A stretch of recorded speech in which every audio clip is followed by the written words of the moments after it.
Hey folks, it's Marvin Cash, the host of The Articulate Fly, and we're back with another Inner Banks Fishing Report with Captain Richard Andrews. How you doing, Richard? I'm doing just fine, Marvin. How are you? As always, just trying to stay out of trouble. Word on the street is you found the big drum. Yeah, they finally showed up for us.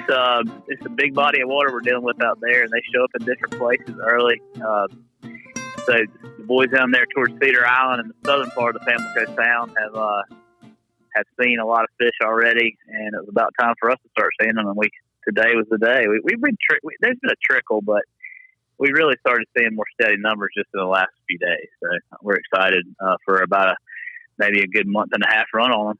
Yeah, absolutely. And are they showing up? I know it's always obviously easier to catch them on gear, but are you able to consistently target them on the fly?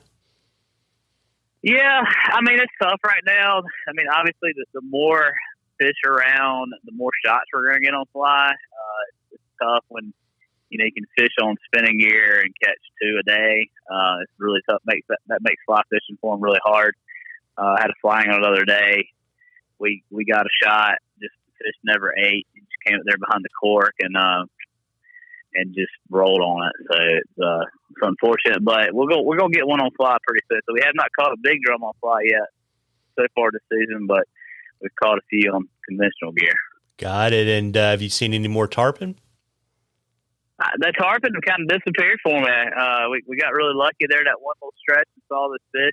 We're able to catch some, but no, they're like ghosts. They're there one day, gone the next. Yeah, well, there you go. And so, while folks are waiting for the big drum to show up in numbers, what does the kind of traditional sea trout redfish bite look like right now?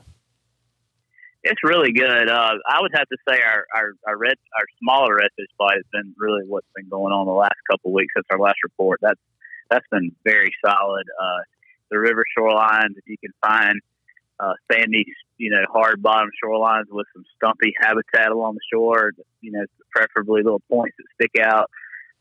They're loaded with bait, menhaden and shrimp. You'll see the reds rolling and busting in the bait. It's really spectacular to watch in the mornings, and we're able to get plenty of shots on them on fly, as well as some top order eats as well, using some gurgler patterns and getting them to hit that. And of course, the game changers and bigger streamers on intermediate lines, subsurface, we're doing just fine. We're only fishing in about 2 to 3 feet of water, so there's the most. It's like sight casting without actually seeing the fish swim. So we're seeing them roll and school and feed, and we're just kind of ease to them and try to catch up with them and get something on top of them. They'll eat just about anything. Got it. Yeah. So you're just basically seeing them pushing water, right? Seeing them push water or actually chasing bait. They're coming out of the water, just streaking across the top. Minnows flying, shrimp flying, that sort of thing. And sometimes you'll see a whole school do that, not just one fish or 2 fish. But sometimes it'll just be one fish here, one fish there. But it's been very consistent. And sometimes it doesn't matter what time of day. Of course, they're a lot more active in the morning, first thing, but I've seen them do it all day long, middle of the day too. Yeah, and we were talking about how rapidly your shrimp grow coming out of the creeks. I mean, how big are they now? So from a fly perspective, what should people be thinking about if they're trying to match it? I guess, what is it, your brown shrimp? Well, I would assume it's hard to say because I haven't actually caught any and seen what they are. It could be some late browns. It could be some early greentails, some white shrimp. We start to see them even now in August and September, especially September, but even sometimes in August. But that doesn't really matter. They're so similar that the pattern's not going to change for your fly. But they're big. They're I'd say 20, 25 count shrimp, which is a pretty large shrimp. Yeah, there you go. That makes me hungry just talking about it. Have a question for you too, Richard. Alan wanted to know if it's okay to fish with a freshwater line, or would he be better served to use a saltwater fly line?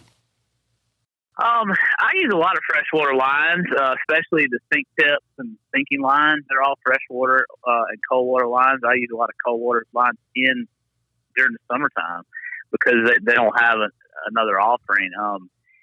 I have seen some more trouty fly lines, what I call kind of center fly lines.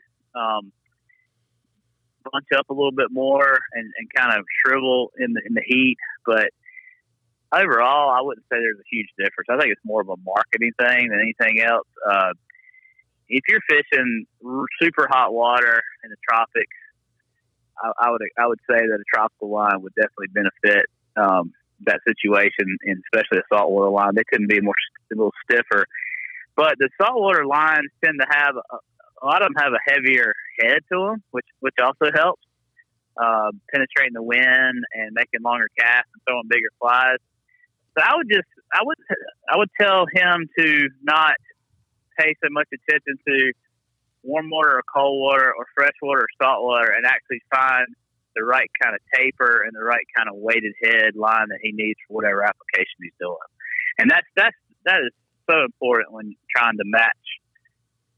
It really, it depends on how deep you need to get, but also the depth is probably the most important thing, but also the size of the fly you're throwing. If you're throwing a really heavy fly, you need a heavy-headed fly line, whether you're throwing a floating line or an intermediate or sinker, to get that fly to turn over and cast it with any kind of distance. I've used some trout lines, some real light, more delicate lines for big flies, and you can't cast them far. Even the best caster can only cast a big fly with on the wrong line, maybe 30, 40 feet on a good day in the wind. So we use a lot of the Rio outbound short lines. They're a real heavy-headed line and meant for throwing big flies. And that's almost exclusively what I use. And they make those in saltwater and freshwater versions. Yeah, and they've exploded in terms of options for fly lines now. And I agree with you, Richard. No one gets to fish as much as they want to, particularly if they're not professional. And you need to do everything you possibly can to tilt the odds in your favor. And, last thing you want to do is be casting a big game changer on a delicate presentation fly line. Yeah, it just doesn't work. But also, you don't. I would say I tend to lean more towards the heavier fly lines, even when I'm throwing smaller flies in the saltwater, because of the penetration. We're throwing in the wind, and so that having a heavier headed line is just a lot easier to throw anything, whether it's a big fly or a small fly, out here in the open water where we fish. Because it's really rare that we don't have any wind. Yeah, there you go. And, folks, we love questions on the articulate fly. You can email them to us or send them to us on our Facebook or Instagram page. And if we use your question, I'll send you some articulate fly swag. And we went into a drawing for a half-day charter with Richard at the end of the season. And before I let you get back to casting practice, Richard, why don't you let folks know where they can find you so they can book you and fish with you? The easiest way to find me is on my website at www.tarpamguide.com. Well, there you go. Well, listen, folks, you owe it to yourself to get out there and catch a few. Tight lines, everybody. Tight lines, Richard. Tight lines, Marvin.